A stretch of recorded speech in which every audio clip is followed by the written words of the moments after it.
everyone, to Ajax Downs on Monday, September the 28th, 2020, the year of the pandemic. And I'm Nick Kukis, and Jennifer Morrison is my co-host. Jennifer, how we doing? Oh, there you are behind the trophy. You're hiding behind the trophy. The Peacock Derby, I see, the 8th running today of the Peacock Derby. How we doing? Take a drink. Is there anything in that glass? Actually, there is. Oh no, my it's a bug. Never mind, it's a bug. No, there isn't, eh? All right, I'm moving this out of the way. Oh. Yeah, everything's good, Nick.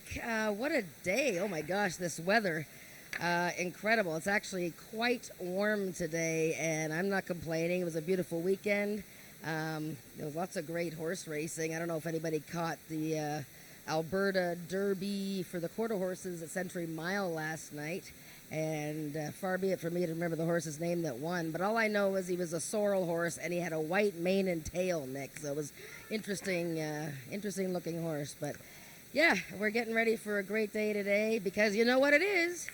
Talk Derby to me. All right. It's funny, you don't remember the name because I'm the one that usually doesn't remember the name. I'm the one that usually gives you numbers. But we got a lot to talk about today. We've got 10 races on tap. We've got, again, the 8th running of the Peacock Derby and the Maturity Derby, races 9 and 10 on today's card, which is beautiful because it's the last 2 races of our pick 4. Let's jump right into race number 1, a maiden event. These are 2-year-olds going a distance of 300 yards, and both you and I have landed on the same horse, the 5-horse. Goodness gracious. Yes, goodness gracious. She looks pretty logical here. She was actually entered last week to race, Nick, but I believe we were short of jockeys.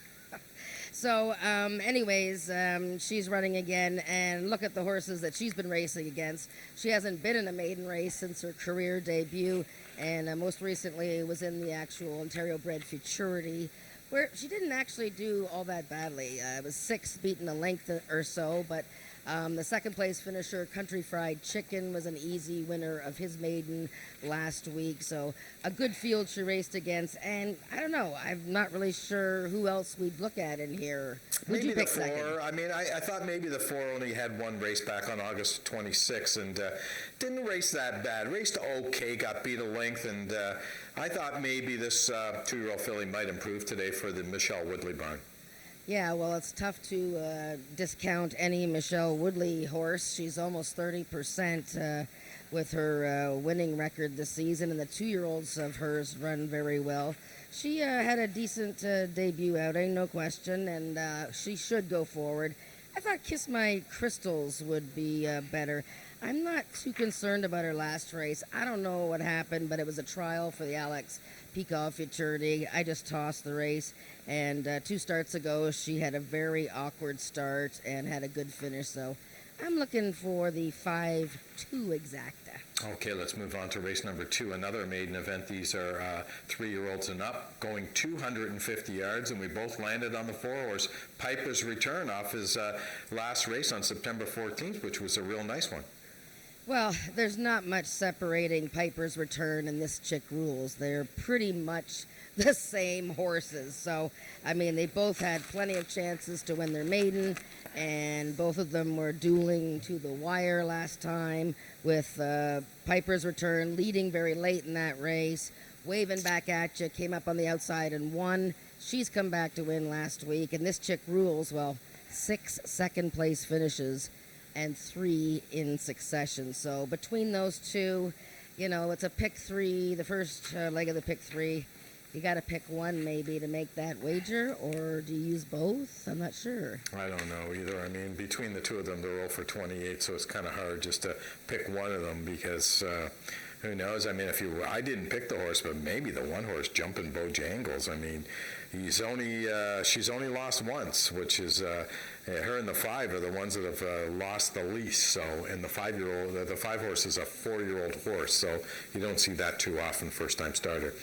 Wait, Nick, you have to wait though. I mean, I wish we had some fans here today, but Who's Got the Gun Now is going to be very interesting. He's a buckskin, and he is by and out of reining horses. So this horse actually doesn't have any immediate racing breeding. So, but he's gorgeous, and I can't wait to see how he does on the track. This is a beautiful, interesting-looking horse. Okay, let's move on to race number 3. Another maiden event. These are Ontario sire 2-year-olds going a distance of 300 yards. We both landed on the 3-horse, Just Raving. Jen, both you and I are going to go broke, or we're going to get all the money today. And by the way, I heard you were really hot at Woodbine yesterday. You had like 6 winners. I had a really good weekend picking horses at Woodbine, so I hope the roll continues here. And yes, so seeing as how you're copying my picks. Yeah, so. okay, yeah, right. Jess Raven looks really good in this 2-year-old race. Now, there's 4 horses coming out of the same event, and that's the race won by Bogey Wheels, who was a really handy winner and an impressive winner. But Jess Raven is a filly out of that really good mare, Lean Into It, who was such a classy runner here. This horse, she's getting Lasix. She finished really well in that debut after bumping with Bogey Wheels at the start. So I look for Jess Raven to be a big contender here. Did you notice that Don Reed is training a horse for the Broadstock family? I got to think that's got to be a mistake. I mean, to me, that it's not a mistake. No. I forgot to ask Bob about that. Yeah, no. Bob gave this horse out of his really top mare, all whacked out. She won like right. I remember the mare. $220,000. Yeah, he gave this horse to Don Reed to train. He was actually in the paddock schooling last week. Got saddled up and handled himself really well. So, be fun to see how that first-time starter races. It's kind of weird. I mean, I would have thought that would have been against the rules of racing, but I don't know. Well, I guess we don't have entries anymore, so I guess it doesn't really matter. I don't know. It's kind of weird. I noticed that, and I thought it was a mistake, but I guess I was wrong. Been wrong before. I'll be wrong again. Let's move on to race number 4, Speed Index event. These are 3-year-olds and up with an average of 70 and under, and we do have a scratch in here. The 4-horse, My Special Corona, has been scratched, and we both landed on the 5, Hanover Hill Sugar. Oh my God, stop copying me. Well, this is this race here. I mean, I wish this was part of the pick 4, but it is the third leg of the pick 3, and this race looks to me like a slam dunk. Hanover Hill Sugar. Yeah, she's won for 22 in her career, making her first start for the sizzling hot Craig Spada barn. She's been off since July. She had a workout at Fort Erie Racetrack. And he really excels with horses that he, starts for the first time or newcomers to his barn. And I just think she ran so well on 2 starts to begin the year. Love her in this spot. Unceremoniously, I think she'll have an improved outing today. But the 5 is your pick 3 key. Jennifer, this horse is 1 for 22, okay? Hasn't won a race since Moby Dick was a minnow, okay? There you go. I mean, come on. The horse hasn't won a race in I don't know how many years, either 2 or 3 years. So let's not get overly excited. Let's move on to race number 5, another maiden event. These are Ontario bred maidens, 3-year-olds and up, 300. We got a lot of maiden races today. 3-year-olds and up, and oh my God, we both picked the 1. Red Wagon Dust. Oh God, you stop following me. Red Wagon Dust, talk to me. Well, this race, actually, I have a lot of notes in this race. All kinds of interesting maidens in here. And it's very wide open for a 5-horse field, if that's possible. I was leaning to Red Wagon Dust just because he's dropping into an Ontario bred race. He's coming out of open maiden races. And he ran so well first time out in his career. I mean, this is a very handsome sorrel gelding. He just got beat by One Cool Dynasty of all horses first time out. She's the favorite in the Peacock Derby later today. But then he kind of bounced off that race or regressed. And then last time, he sort of hit the gate and he didn't really close all that well. So I'm giving him another chance. I'm sure Amanda McCormick, she wants to get that first win of the season. She's probably not all that happy that we both picked her horse here. But the one to fear, I think, is the one coming back in a week. Get on the bus, Gus. Love that name. And I think both the horses out of the Carol McIntyre barn are going to be tough to beat in here. Yeah, I'm on the same page with you. I like these horses as well. And by the way, I know many people don't have a program today, but if you can just put the camera on me just for a second. We've got Dave the maintenance man's pick of the day is in the can't believe it. program. The guy's got his picture in the program. Look at that. He has become a celebrity. Dave the maintenance guy hanging over the rail, and his pick is in the 10th race today, and we'll talk about it later. Feisty icon, Dave the maintenance man. All right, let's move on to race number 6, an optional claiming event, $5,000, the claiming price for those that are in for the tag. Unfortunately, we have 2 scratches in here, the 4-horse Ice and Snow and the 6-horse Quick Bowls Jangle have both been scratched down to a field of 5. I can count. And, hey, we're on different pages finally. You went with Panther Cool. I went with Arctic Fame. Yeah, I just went with the hot horse. Panther Cool's won 2 out of 3, and he was in that wild finish last time where there was a dead heat for win, and he was 3rd, and he was a nose behind the 2 that dead heated. So he's just in razor sharp form. And speaking of razor sharp, what about that rider there, Mr. Spataro, with 5 winners last week? So we'll see if he can keep his roll going. But yeah, Arctic Fame, 9-year-old. You know, he's already won a race this year. He hasn't really lost a step. He runs hard every time. I just, I wasn't sure about the 330 yards. I just think Panther Cool is just a little too hot right now. Okay, let's move on to the 7th race, an allowance event, 3-year-olds and up, which I've never won 2. The start of today's pick 4, a field of 5, but I have to tell you, this is a real tough race. And it's something we don't see too often at Ajax Downs. We got a horse coming off the claim from trainer Tom Dunlop to new trainer Craig Spada. Yeah, and I'm not sure how Craig feels about my selections, but I picked him in this race as well, off the claim with Volita. And yeah, he doesn't really have any stats claiming horses. But she is a big, good-looking 3-year-old filly, and she's in a non-winners of 2 lifetime. And last time she was racing against horses like Country's Coming Back, who's won umpteen races, and that was a very tough event. Before that, she won her maiden over a Craig Spada horse by the name of Just Black and Blue, who's come back to win. So I like Volita.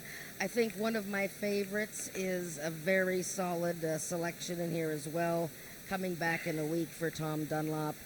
Finished really strongly last time, and if you notice, Corey Spataro usually rides her, but he is first call for Craig Spada. Guess who I picked? I don't know, you picked Volita. Of course. We broke up for one race in race number 6, but we're back together on the same bandwagon, so what can I tell you? Let's move on to race number 8. Oh my God, again, I went with Dynalicious, and so did you.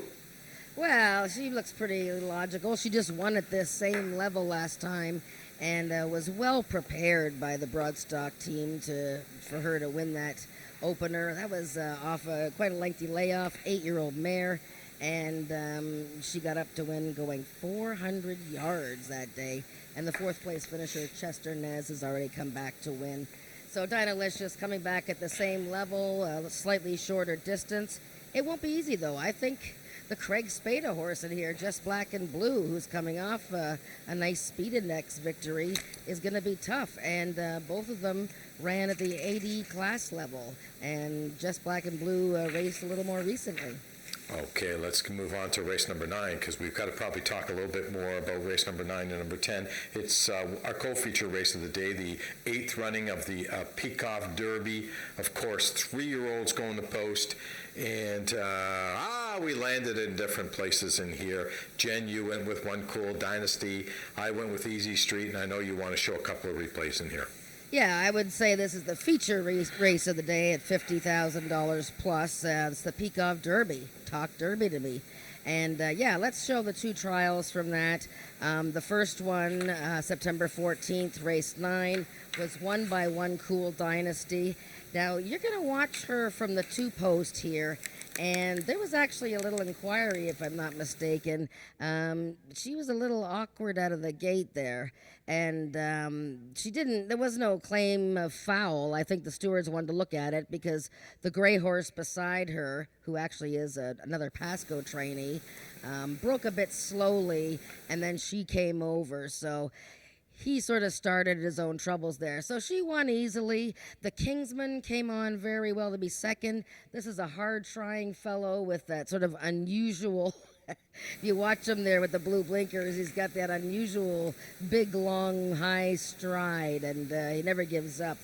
I really like the way this gray horse didn't give up, though. EC Gray's Anatomy. I almost picked him on top, Nick.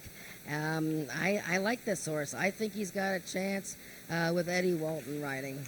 So let's. Yeah, sorry, go ahead. No, I mean, I can see why you said that. I went for a bit of a price in here as well. I mean, I did pick Easy Street, but I also like Sweet Night Fever from that red hot Corey Spataro, Craig Spada barn. I thought this horse closed well last time against Easy Street, and I like the post position.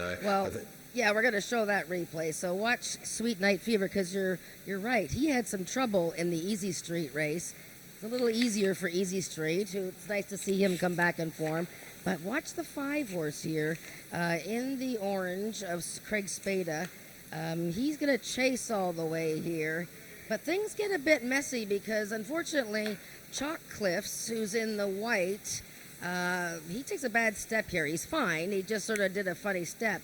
But he causes some trouble here for Sweet Night Fever, who gets bounced around between Chalk Cliffs and the gray mare, Marianita CSJ. Meanwhile, while all this is going on, Easy Street has scampered away on the inside and won the race. I think Sweet Night Fever is a dangerous horse in here. And, you could say that both trial winners had kind of an easier trip than others. So we'll see how that works out. But One Cool Dynasty, she has done very little wrong this year. I'd have to think she's in contention for Horse of the Year at Ajax Downs. So we'll see how she does for trainer Jason Pascoe. Okay, Trophy Girl. Let's Trophy move on. Girl. The Trophy Girl. I've never been called that before. Well, you're a trophy girl. I mean, you've got the trophy. What can I tell you? Let's move on to race number 10, the co-feature race of today's card. The 9th running of the Ontario bred maturity, $40,000 up for grab. We do have 2 scratches in here. The 3-horse Tell Her a Secret and the 6 Night Fishing have both been scratched. And, oh man, what can I tell you? We both went with the 10 5-bar Fandango. Well, I'm going to be betting completely different today, because if you've got the same picks as me, forget it. So look, Ismail Mascara rode both trial winners for this race. He is not riding both horses in the final. He was trying to figure out a way how he could do that, but he's not. He took 5-bar Fandango. Why not? She won in a hand ride in her trial. It was her second win in 3 starts. She has just come back as a really strong mare. I mean, this gal is a tank. And I just thought she was, she was very impressive. I like the fact that she's got an outside post. I just think that she's going to be too tough to beat. Trey on Fire won the other trial, an improving fellow. Interesting to see that he's getting Lasix for this race today. He's 3 for 5.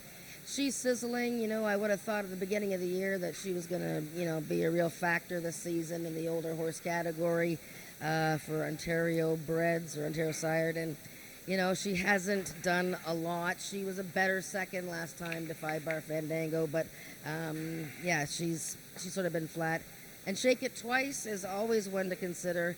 And, she's had a little bit of trouble with getting fast starts lately. Yeah, you made a good point on Ismail Mascara, who was on both trial winners back on September the 14th, and he chose 5-bar Fandango over Trez on Fire. I will have to say that riders aren't known to be the smartest people in the world, so I wouldn't read too much into that. He decided to go on this horse. It's kind of unusual, Trez on Fire, which is really weird, coming off 2 consecutive victories, including a trial that this horse's first time Lasix. Do you find that kind of strange? Not really. Yeah, sometimes I see horses that have won their last race, and the connections ask if the horse can wear blinkers if the horse is done. So perhaps he maybe bled a little bit in that victory. So, I don't know. he's it's kind of weird. TP Phillips has got a good pickup mount there. No Absolutely, there's no question about that. Let's talk a little bit about the four-horse feisty icon because, I think we both would agree that 400 isn't his most preferred distance, but this is a horse that's won 19 out of 47 races, has made $328,000 for owner-trainer Rick Kennedy. I mean, you've got to say a few words about this horse. Of course, he's 8 years old and he's been in the money this year, 5 of 6 races, and he's won twice. He almost never runs a bad race. It's a little warmer than he would like, but it's not quite as humid. But, he's just a trusty fellow, and the Peacock Cattle Company bred this guy. He was the horse of the year a zillion years ago. Tremendous horse. Put him in your trifectas and superfectas. But yeah, the distance is going to be just a little bit too far for him, I think. Music to my ears when you say, Jennifer, it's a little warmer than what you would like at the end of September. Yes. Music to my ears. I just love that. Anyways, that's our card for today. We're going to be with you throughout the day. We're going to take it upstairs now to Frank Ferrari for all the changes on today's card of racing. Horse racing is one of the biggest adrenaline rushes you can have. Quarter-horse racing is a rush. Quarter horse racing is fun and exciting. Quarter horse racing is exhilarating. There is nothing like horse racing on the planet.